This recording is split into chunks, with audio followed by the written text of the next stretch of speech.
ধৃত রাজস্থানের 3 খুনি। রাজস্থানের ভিডভানার কুচমানে জিমের ভিতর খুন ব্যবসায়ীকে খুন করে কলকাতায় পালিয়ে আসে 4 শুটার। খুনিদের ধরতে সল্টলেকে অভিযানে কলকাতা পুলিশের টিম। কাদাপাড়া থেকে জালে রাজস্থানের 2 দুষ্কৃতী। স্টেডিয়ামের কাছ থেকে জালে আরো এক দুষ্কৃতীর খোঁজ চালাচ্ছে পুলিশ। ধৃত দুষ্কৃতীদের আজ আদালতে পেশ।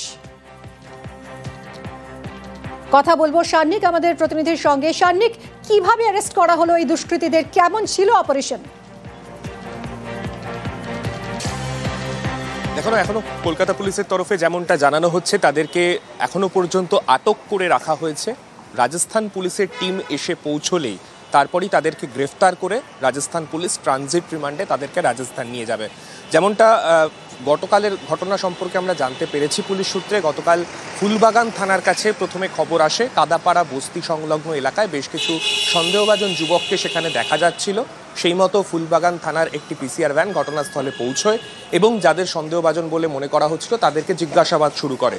তাদের যে বিভিন্ন রকম তারা যে গল্প তারা বলতে থাকে সেখানে, সেই গল্প তাদের পুলিশের মনে হয় যে তাদেরকে আরও ফার্দার জিজ্ঞাসাবাদের প্রয়োজন রয়েছে। সেক্ষেত্রে তাদেরকে থানায় নিয়ে যাওয়ার সময় দুজনকে আটক করা সম্ভব হলেও একজন ঘটনাস্থল থেকে পালিয়ে যায় এবং যখন সে ঘটনাস্থল থেকে পালায় সেই মুহূর্তে পুলিশ তাদের পেছনে ধাওয়া করে এবং তারপরে বিধাননগর পুলিশ কমিশনারেট এলাকায়, অর্থাৎ রাস্তার ঠিক উল্টো দিকে, সেখানে একটি 5 তারা হোটেলের উল্টো দিকে একটি আবাসনের মধ্যে সেই সন্দেহভাজন যুবক ঢুকে পড়ে এবং তারপর সেখান থেকে নাটকীয় কায়দায় তাকে আটক করা হয় কলকাতা পুলিশের তরফে। তাদের 3 জনকে আটক করে যখন জিজ্ঞাসাবাদ করা হয় তখন পুলিশ জানতে পারে যে রাজস্থানের একটি তারা 3 জন মোস্ট ওয়ান্টেড ক্রিমিনাল এবং 3 জনের নামে ইতিমধ্যেই একটি খুনের মামলাতে অর্থমূল্য পর্যন্ত ধার্য হয়েছিল। 3 জনকে ইতিমধ্যেই আটক করে কলকাতা পুলিশ রেখেছে। রাজস্থান পুলিশকে ইতিমধ্যেই খবর দেয়া হয়েছে, তাদের তরফে যে রিকুইজিশন পাঠানো সেই রিকুইজিশনও তারা পাঠিয়েছে এবং সেই মতো তাদের টিম এখানে এসে তাদেরকে গ্রেফতার করবে, তেমনটাই কিন্তু এখনো পর্যন্ত খবর রয়েছে। মিমি, সঙ্গে থাকো শার্নিক। 5টা লোক জিজ্ঞাসা করছে যে এখানে সরকারি বিল্ডিং কোথায়, তা করছে আমি বলতে পারবো না। ওরা সোজা চলে গেল, যাইয়ে বাইপাসে যেয়ে 2 না 3টে ধরা পড়েছে। ওই লোকটা দেখি আধ ঘন্টা পরে এখান থেকে লাভ দিয়ে পড়লো। তা আমি এসে বলছি, ও দাদা লাভ দিলে কেন? তা কোনো কথা বললো না আমার সাথে, মানে শুধু চোরের মতন ফালু ফুলু করছে। তারপর সোজা চলে গেল। গেলি এই বাড়ির একটা ছেলে লালবাজার চাকরি করে, ও ওই জায়গাতে আমার বলছে, ও মাসি ধরো ধরো ওটা চোর। তারপরে ওরে যাইয়ে ওরা বাইক নিয়ে যেয়ে 2-3 জন যাইয়ে ধরিয়ে বসলো। পোশাক মানে একদম নোংরা পোশাক, বয়সও এমন কিছু বেশি না, মানে এই যে গলিটা, এই গলিটা দিয়ে ওই পুলিশ এসে আমার কাছে কিছু জিজ্ঞাসা করেন, ওরা শুধু দৌড়চ্ছে রাস্তা দিয়ে। রাজস্থানে খুন করে সল্টলেকের দুষ্কৃতীরা। সল্টলেকের একটি আবাসনে গা ঢাকার দেওয়ার চেষ্টা করে খুনিরা। আবাসনের কার্নিশে লুকিয়েছিল দুষ্কৃতী।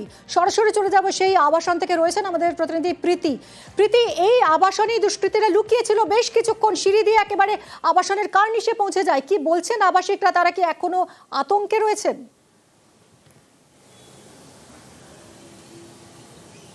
মিমি, দেখো, স্বাভাবিকভাবে এই যে 4 জন খুনি তারা রাজস্থান থেকে খুন করে পালিয়ে যায় এবং পরবর্তীতে কলকাতায় গা ঢাকা দেয়, এমনটাই জানা যাচ্ছে পুলিশ মারফত সূত্রে। এবং ইতিমধ্যে 3 জনকে যেমন গ্রেফতার করেছে, আমি তোমাকে দেখাবো এই একজন যে খুনি যে এখানে সল্টলেকের আবাসনে গা ঢাকা দিয়েছিল, ঠিক কোন জায়গায় গা ঢাকা দিয়েছিল এবং কোন রাস্তা হয়ে সে পালিয়েছিল পুরোটাই তোমাকে দেখাবো। আমি আমার ভিডিও জার্নালিস্টকে বলবো দেখানোর জন্য। ঠিক 4 তলার যে ছাদ, আমরা আবাসনের এম বিল্ডিং এ রয়েছি, এই এম বিল্ডিং এর ছাদের থেকে কিন্তু সে এল বিল্ডিং চলে যায় এবং এই 4 তলা থেকে এই যে রাস্তা রয়েছে মিমি, এই রাস্তা হয়ে কিন্তু সামনের যে বিল্ডিং রয়েছে এল বিল্ডিং, সেই বিল্ডিং এর দিকে চলে যায়। এবং স্বাভাবিকভাবে এই যে আবাসন, সেই আবাসনে একাধিক ঘর রয়েছে। এই একাধিক ঘরের বাসিন্দারা বলছে যে এই যে 4 জন খুনি তারা রাজস্থান থেকে পালিয়ে এসে এখানে শেল্টার নিয়েছিল, স্বাভাবিকভাবে সে নিয়ে তারা কিন্তু আতঙ্কিত। এই যে রাস্তা নির্দ্বিধায় ব্যবহার করেছে ওই খুনিরা এবং গতকাল রাতে 8:30 নাগাদ মূলত এই আবাসনের যে গ্রাউন্ড ফ্লোর, সেই গ্রাউন্ড ফ্লোরের ঘরে ঢুকে যায় ওই খুনি এবং তখন যাকে সন্দেহ করেন ওই এখানকার বাসিন্দারা, তাকে জিজ্ঞাসাবাদ করা হয়, তখন তিনি বলেন চোর আয়া হে। এবার স্বাভাবিকভাবেই যেও তার বয়ান তা মিলছিল না, তাকে বাইরে বের করে দেওয়া হয় এবং সিঁড়ির যে ঘর রয়েছে, সিঁড়ি রয়েছে, সেই সিঁড়ি দিয়ে কিন্তু 4 তলায় চলে আসে ওই খুনি এবং 4 তলায় আসার পরে এই যে ছাদ রয়েছে সেই এক ছাদ থেকে আরেক ছাদে যায় এবং যে কার্নিশের ছবিটা ইতিমধ্যে ভাইরাল হয়েছে সেই ছবি কিন্তু এই যে এল বিল্ডিং, সেই এল বিল্ডিং এর কার্নিশ, এবং সেখান থেকে যখন সে নামে তখন অন্য এক বাসিন্দা তাকে দেখতে পান। তারপরে ফুলবাগান থানায় খবর দেওয়া হয়, ফুলবাগান থানায় পুরো বিষয়ের অভিযানে নামে এবং পরবর্তীতে যে 4 জন রাজস্থান থেকে পলাতক ছিল তাদের মধ্যে 3 জনকে ইতিমধ্যে গ্রেফতার করা হয়। ইতিমধ্যে একজনের খোঁজে তল্লাশিতে নেমেছে পুলিশ এবং স্বাভাবিকভাবে যে রুট ম্যাপটা তোমাকে আমি দেখালাম, এই রুট ম্যাপই ব্যবহার করেছিল গতকাল রাতে ওই রাজস্থানের খুনি। সঙ্গে থাকো প্রীতি, আমরা শুনবো এই আবাসনেরই এক আবাসিকের বক্তব্য। সন্ধ্যেবেলায় হঠাৎ চিৎকার শুনতে পেলাম, চোর চোর চোর। তো চারদিকে দেখলাম দৌড়ঝাঁপ হচ্ছে, আমি সাথে সাথে নেমে এলাম, আমাদের সমস্ত আবাসিকরাও নেমে এলো। এটা খুবই স্বাভাবিক, আমরা একটু প্রথমে তো আতঙ্কিত হয়ে যাবই, কারণ ওরকম বড় বড় চেহারা 3টে লোক ঢুকে পড়েছে শুনছি ক্লাস্টারের মধ্যে এবং ছাদের কার্নিশে নাকি শুয়ে রয়েছে। তারপর দেখা গেল কার্নিশ থেকে এম বিল্ডিং থেকে সে এল বিল্ডিং এ গেল এবং এল বিল্ডিং এর পাইপ বেয়ে সে নিচে নামলো।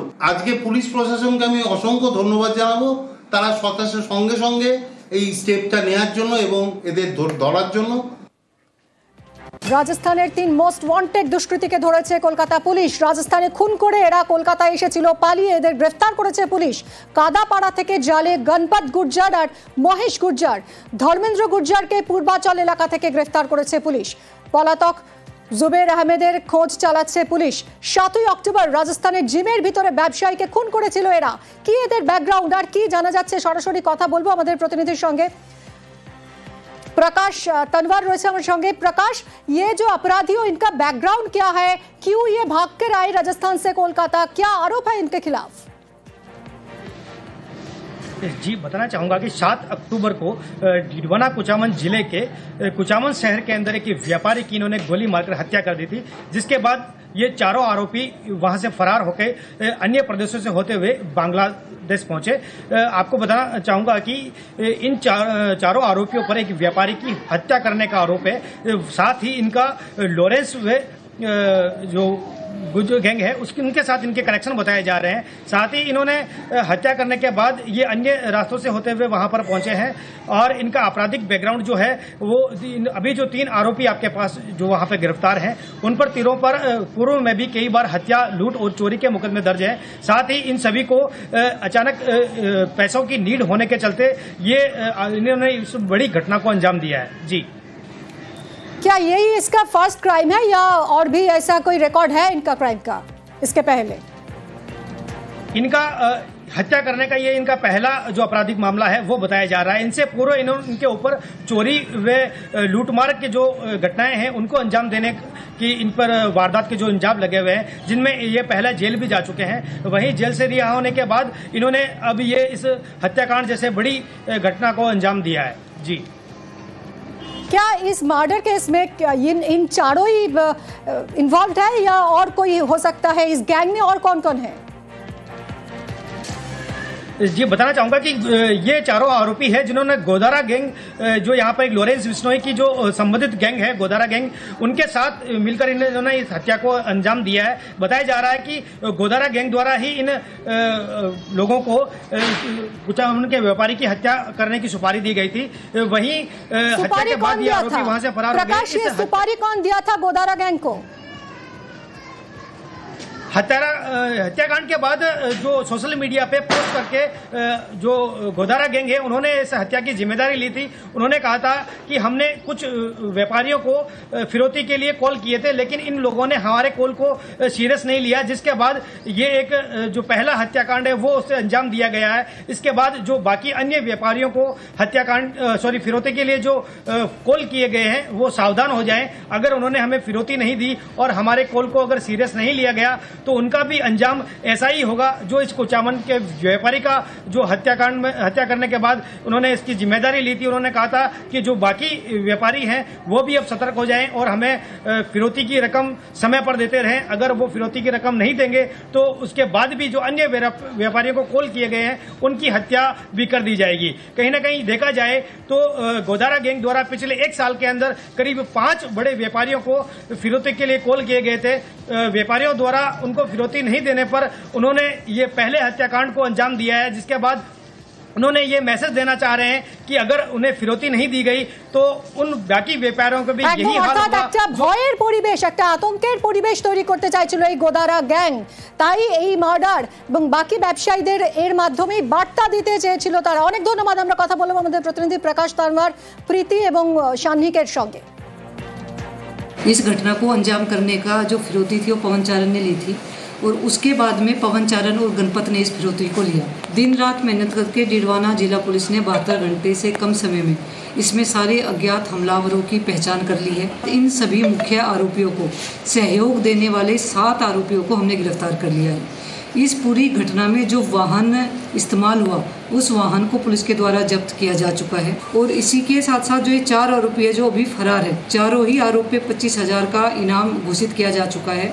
हमारी 100 से ज़्यादा अधिकारी कर्मचारी की टीमें अलग अलग राज्यों में कैंप किए हुए हैं और इनकी धरपकड़ के प्रयास जारी है। इसमें जितने भी आरोपी हैं सभी का हम ऐसा इलाज करेंगे कि किसी की ऐसा साहस नहीं होगा दोबारा करने।